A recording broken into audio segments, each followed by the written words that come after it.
Hello everyone.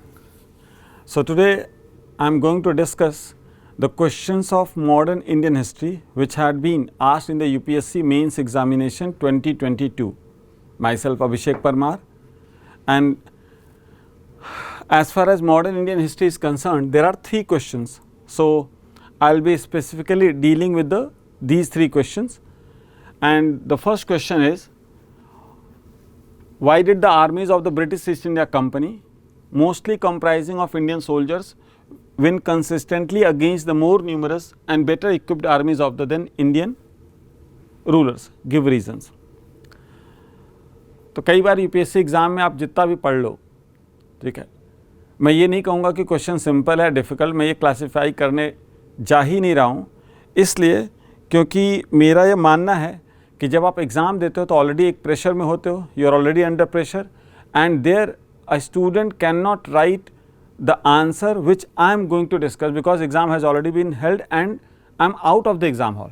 तो मैं judgemental नहीं होने जा रहा हूँ, मैं बस ये आपको एक बात ज़रूर कहूँगा कि आप जितना भी पढ़ो, वॉट एवर यू रीड, ठीक है, UPSC will always give you certain questions जहाँ पे आपको कॉमन सेंस लगाना ही पड़ेगा. तो ये प्योर क्वेश्चन मुझे लगता है, ठीक है, कि आप अगर थोड़ा कॉमन सेंस के साथ और क्लासेज में जैसा मैंने पढ़ाया आपको, अगर आप थोड़े देर पेशेंस रखेंगे तो बहुत ही आसान क्वेश्चन है और स्ट्रेट फॉरवर्ड क्वेश्चन है. Why did the armies of the British east India company one, मतलब इन अ नटसेल, बेटर इक्विप तो कहना उतना ठीक नहीं है, बट यूपीएससी ने लिख दिया है तो ठीक है. Win consistently against the more numerous. So basically this question is asking about why the East India Company won against the Indian rulers. तो देखो, अगर पहले इस क्वेश्चन में एक आप इंट्रोडक्शन लिखेंगे,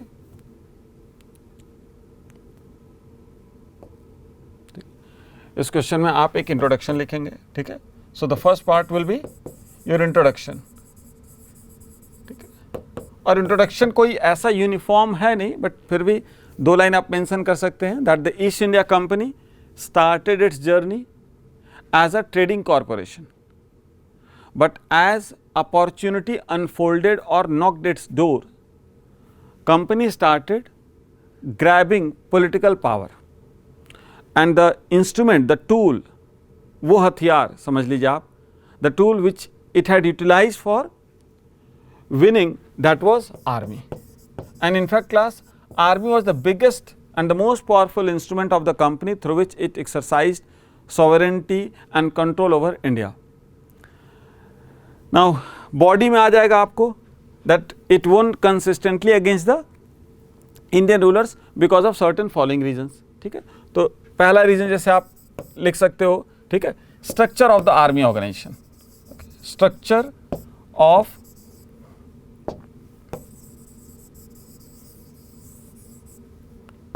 structure of army organisation. Okay, structure of army organisation, इसमें क्या पॉइंट्स होंगे? फर्स्ट ऑफ ऑल एक चीज आप जरूर मेंशन करना दैट द बल्क ऑफ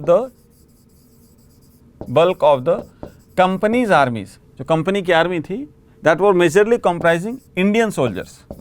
ये वर्ड यूज करने से आपका आंसर थोड़ा अच्छा हो जाएगा, इंडियन सोल्जर्स एंड और who were called as sepoys.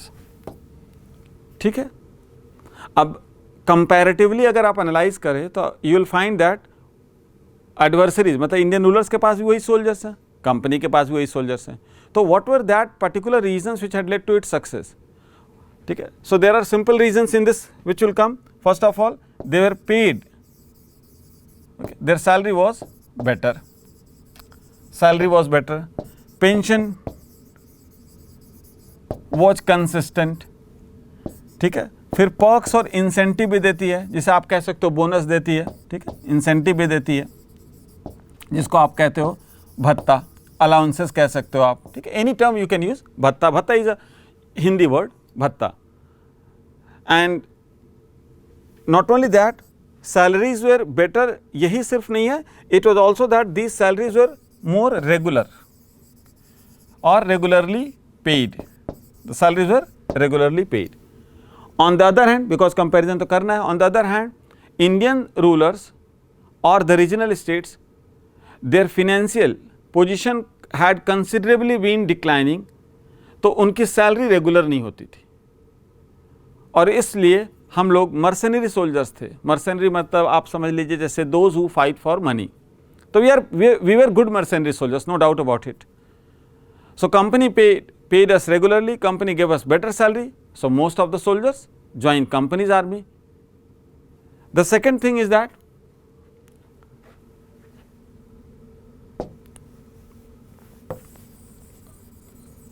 the B part will be discipline.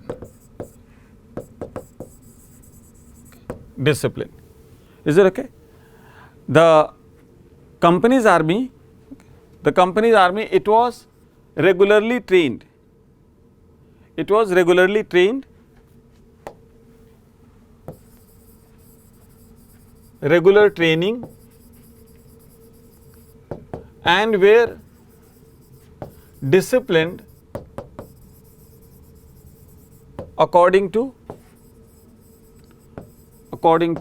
European military standards.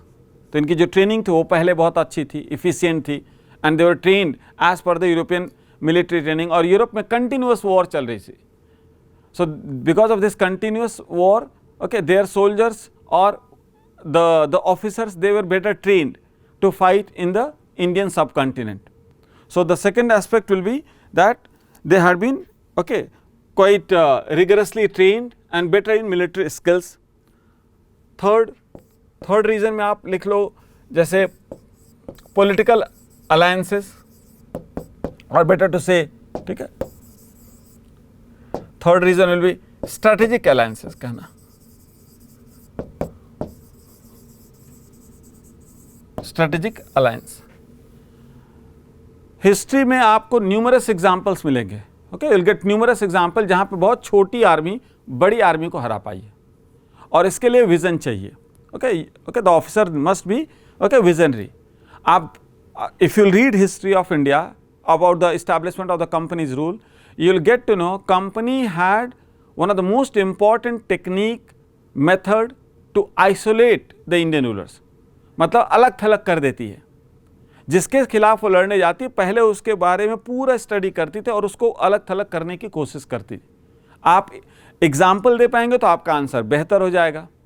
मैं पॉइंट्स बता रहा हूँ, ठीक है, अभी मैं आंसर लिख नहीं रहा हूँ, मैं पॉइंट्स बता रहा हूँ आपको, ताकि आप कितने स्मार्टली उस पॉइंट्स को इनकॉर्पोरेट करके 150 वर्ड में आंसर लिख पाएँ, क्योंकि क्वेश्चन है 150 वर्ड का। तो इसमें आप company was very smart in dealing with its adversaries and making strategic alliances, and company tried to, you can say, isolate its enemy। और तब जाके आप एग्जाम्पल दे लें। जैसे आप देखो, मैं क्लास मेरे मॉडर्न हिस्ट्री के पहले लेक्चर में जब मैं प्लासी पढ़ाता हूँ आपको बोलता हूँ, ठीक है, दिस बैटल वॉज फॉट, ठीक है, ये डिस्क्रिप्शन नहीं चाहिए आंसर में, मैं आपके लिए बता रहा हूँ कि जैसे प्लासी लड़ने से पहले when Clive reach from Madras to Bengal, Clive first of all started analyzing the loopholes of Siraj-ud-Dawla. This Siraj-ud-Dawla was young and not very visionary, but rather कह दें आपको कि that was very short tempered and aggressive. तो बहुत सारे लोग सिराजुद्दौला के ruler नवाब बनने के बाद they had not been very happy because he was young and he did not have that kind of vision from where he had, okay, got the throne like his maternal side grandfather Ali Vardi Khan. तो जैसे मीर जाफर है या Manik Chand the officer in charge of Fort William, और you can say Jagat Seth, जिनका बहुत role होता था because they had economic clout in the Bengal history, इसलिए उनका नाम है जगत सेठ। जगत सेठ टाइटल थी। तो कंपनी ने आइसोलेट किया और फिर company waged war when company was assured of that the Mir Jafar, okay, Mir Bakshi is the designation, he is not going to help the Nawab. Then company challenged whom? This Siraj-ud-Dawla in the battlefield of Plassey. और देखो 4 घंटे की लड़ाई है। 4 घंटे की लड़ाई में, इसलिए कई बार हिस्ट्री बुक्स में बोलते हैं प्लासी के बारे में कि it was more an act of betrayal rather than the proper battle. ठीक है, कि धोखा हुआ। खैर, कंपनी वॉज स्ट्रेटेजी, कंपनी को वॉर जीतने से बाय हुक और crook company will win the war. So question is about asking the reasons why company was victorious. तो रीजंस ये हैं, ठीक है। और एक अच्छी बात, बचपन में जब मैं टीवी सीरियल देखता था तो मैं कई बार देखता था, जब छोटा बच्चा था मैं खुद, मुझे लगता है 6-7 में पढ़ता था, हिस्ट्री में रुचि थी, तो मैं क्या नोटिस कर रहा हूँ कि हमारे यहाँ बहुत लोग गद्दार होते थे। बचपन की जो भावना है वो बताऊँ, उधर कंपनी के सोल्जर में गद्दार नहीं मिलते थे, तो बड़ी कुफुत होती थी, why Indian people are betraying our own. अब जब बाद में बड़े हुए पढ़े तो पता चला यही एक रीजन है, absence of national, you can से कॉन्शियसनेस और नेशनल स्पिरिट। हमारा country India was not a nation, okay, और India people did not realize that we are a nation. So there was no feeling of national unity, national awakening, national consciousness. So not every soldier fight for the sake of money. Obviously money is an important consideration and criteria, but कई बार British soldiers had this kind of spirit of fighting for the pride and glory of their own country, and we lagged here. We did not have that kind of national you can say consciousness, fighting for the glory of the motherland. So the ruler's army was fighting for the sake of money or as commanded by the ruler.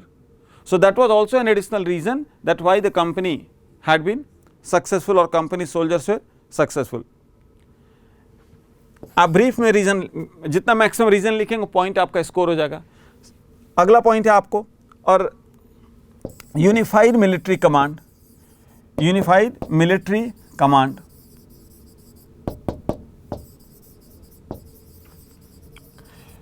जिसको English में आप एक और word दे सकते हैं, unity of command. Unity of command क्या है? Top down order. And here you can coat the example of Buxar. Plassey is an act of betrayal, but Buxar is not an act of betrayal. Buxar में देखो आप 3 एडवर्सरीज को हराती company. Okay, Buxar battle was fought in 1764 by Hector Munro. So Hector Munro, the company's commander, he defeated Shah Alam, the Mughal emperor. Then is Shujauddaulah, the Nawab of Awadh, and this the third Mir Qasim, the fugitive Nawab. What I am trying to explain, you should not mention the names of these rulers. What I am trying to explain is the example that company का जो command था वो एक हाथ में है. Okay, unity of command. Whatever Hector Munro will order, everyone will be following in the company's army. But same चीज उधर नहीं है. Mir Qasim soldiers are not listening to you can say Shujauddaulah, or Shujauddaullah's army is not listening to the command of Shah Alam II. So there was more a motley, a group haphazardly organized, and there was no unity of command. So this was also an additional reason for the victory of the company's army.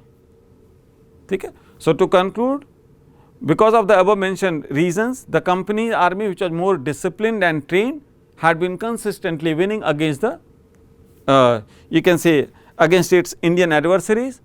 And in the next 100 years, from 1757 to 1856 or 57, with the instrument, with the army, company had established its own supremacy in India. Okay? So that way we can answer this question.